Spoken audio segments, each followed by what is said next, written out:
આજે સિંધી સમાજ માટે અને તમામ ભાવનગરીઓ માટે ખૂબ દુઃખદ સમાચાર છે.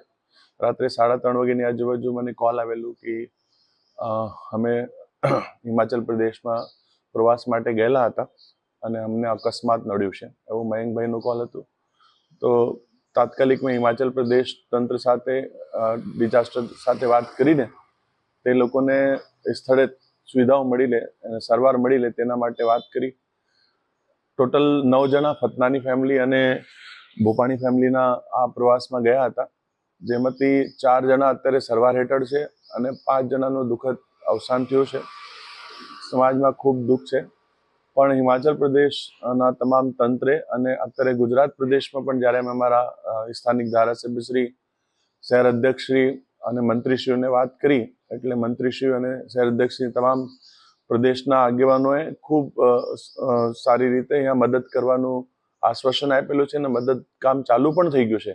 હાલમાં સારવાર હેઠળ 4 લોકો છે, એમને ચિંતા નથી બહુ, એમની અંદર ખતરાથી બહાર છે બધા. અને 5 જણા જે ગુજર્યા છે એમાં અમારા સમાજના વડીલ અને ખૂબ સમાજ સેવક એવા આપણા લલિતભાઈ ફતનાની અને એમના જવાઈ અને દીકરી અને વાઈફનું મૃત્યુ નિપજ્યું છે.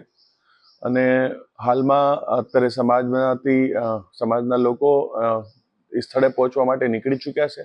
સાંજ સુધી સ્થળે પહોંચી જશું. આગળની વિધિ માટે ત્યાં જે સરકારી પ્રોસેસ છે એ પૂર્ણ કરીને પરત ભાવનગર આવવાનું પ્લાનિંગ છે. આખો વિડીયો જોતા પહેલા હજુ પણ અમારી ચેનલને સબસ્ક્રાઇબ નથી કરી તો યુટ્યુબ પર સબસ્ક્રાઇબ કરો અને ફેસબુક અને ઇન્સ્ટાગ્રામ પર ફોલો કરો.